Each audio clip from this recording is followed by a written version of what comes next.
Mr. Newsom.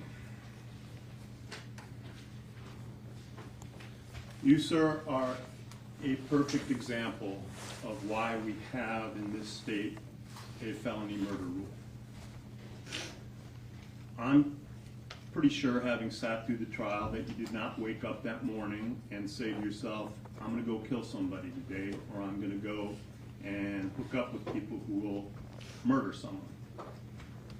But you did go for an armed robbery. And what happens is that when you take a firearm and you rob somebody, you're telling the world, I'm going to take something that doesn't belong to me by force. And I've got deadly force. And I'm willing to use that deadly force and able to achieve my goals.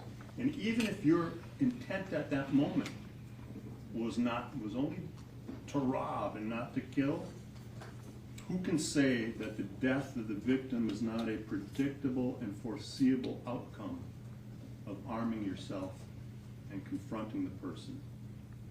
That's why we have the felony murder rule. You are a textbook case. During the trial, at one point, you lashed out at Robert Allen for being a snitch. I think your anger is misplaced.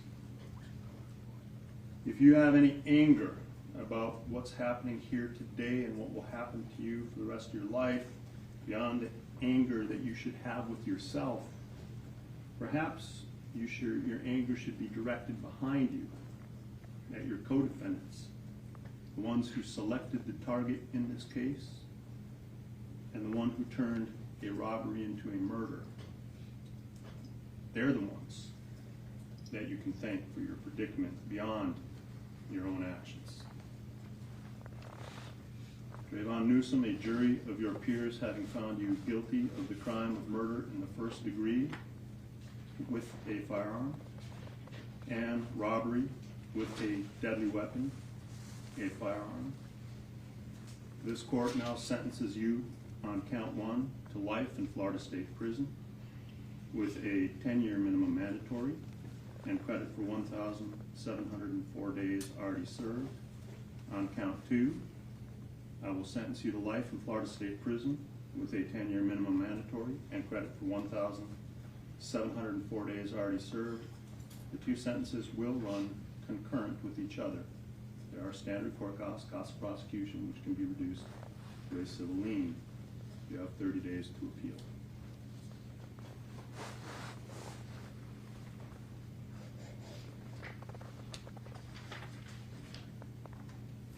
Mr. Williams, you are the perfect example of why we have a law of principles in this state. When you engage in criminal acts with others, you bear the responsibility for your collective actions. It was you who picked the target in this case. You went inside Riva Motorsports to confirm the identification and what was there, and then you went back out and sat in the vehicle. Now, while you may not have left the vehicle and you may not have brandished a firearm or fired the fatal shots, you are as guilty as they are, because you are an essential part of that crime. Without your actions, it would not have happened. Additionally, I don't look at the way someone behaves in court. Courts, for sentencing purposes, court's a stressful thing. People react to stuff differently. But there are things that I can look at. And I can tell you this court is shocked by your behavior after the murder. A person who had any measure of human decency or remorse for killing someone would not likely be seen dancing around and filming themselves with the stolen money, how proud you were of yourself. You should understand that while you were dancing on that bed, throwing down those bills, you weren't throwing money down on the floor. You should think of that as you tossing down the days, weeks, and months of your life, just like that. Like so many pieces of paper.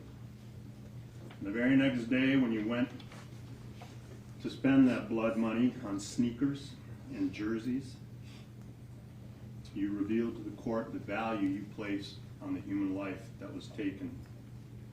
Just a pair of sneakers to you. Edith Williams, a jury of your peers having found you guilty of murder in the first degree and robbery with a firearm as a principal. As to count one, this court will find you guilty, adjudicate you to be guilty, sentence you to life in Florida State Prison with credit for 1,752 days already served. Count two, I sentence you to life in Florida State Prison with credit for 1,752 days already served.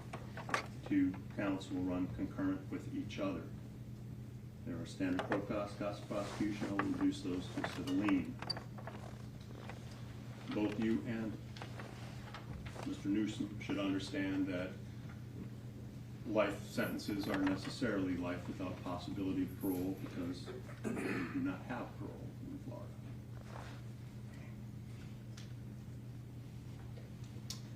Mr. Boatwright.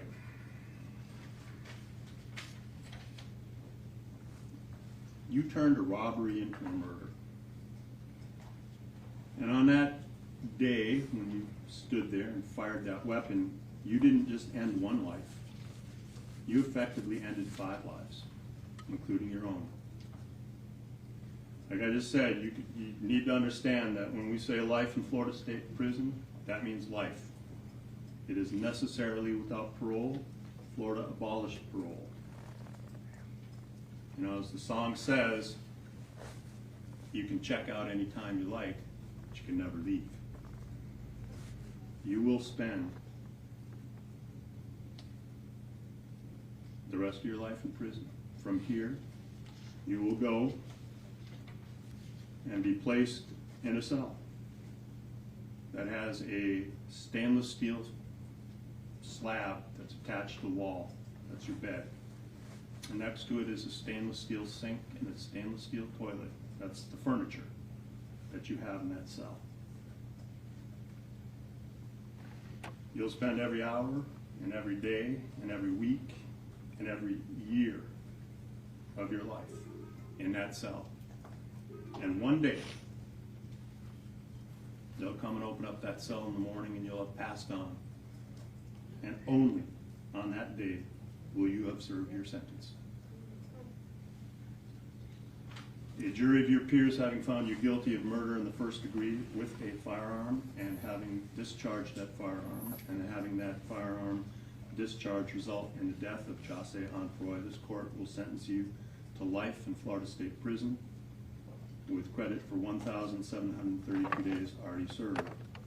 As to count two, for the robbery with a firearm, which was discharged and causing death, this court will sentence you to life in Florida State Prison, credit for 1,732 days already served. Both counts carry with them a 25-year minimum mandatory. Count two will run consecutive and not concurrent with count one. And both counts will run consecutive and not concurrent with your sentence in case number 1316428 CF 10A. The court cost prosecution will be reduced to a civil lien. You will have 30 days to appeal. Thank you. Court will be in recess.